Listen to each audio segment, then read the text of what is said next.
Grim statistics now indicate that over 50% of maize produced in Africa contains the much dreaded aflatoxin, while 25% of the maize harvested on the continent is unfit for consumption due to contamination by the toxin.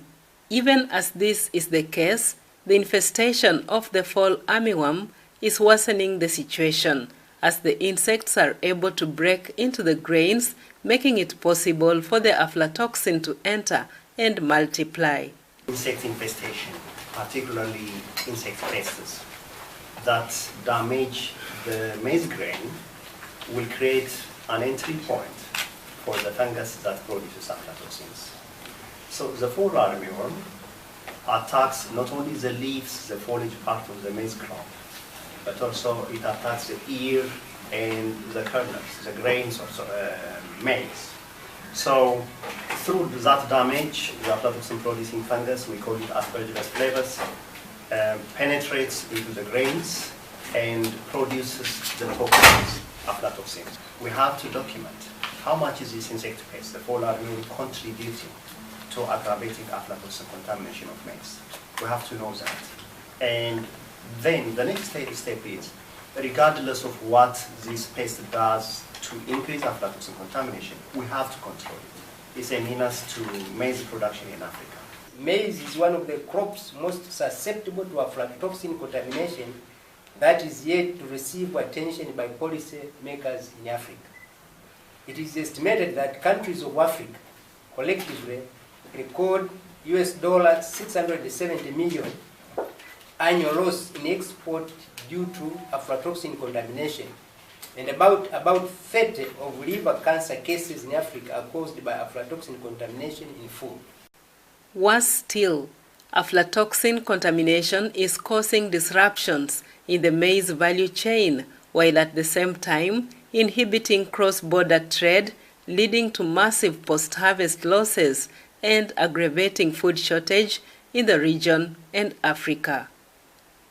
We have to use the value chain. We have to look at all the actors in the value chain, those who provide inputs. What is it that they can do to help during the production of maize, that they reduce contamination? At the production level, what is it that can be done?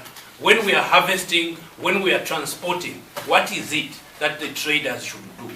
When our commodity is in storage, what are the actions that we should follow to ensure that we have a quality product? Harvest losses accounts to a big percentage in many African countries. We are at a level from between 30 to 35%.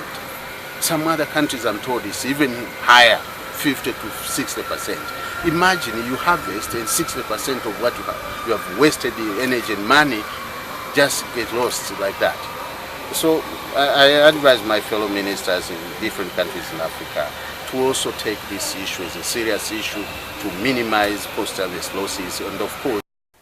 The Minister for Agriculture in Tanzania, Dr. Charles Tizeba, directed the Tanzania Food and Drug Authority to ensure surveillance and only allow exports that meet the requisite standards of the importing countries.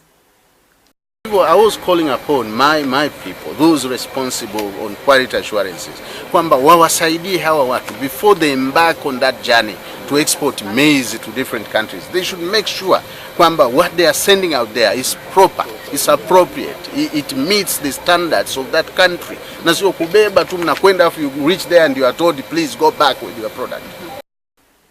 Judith Akolo, The Business Defined.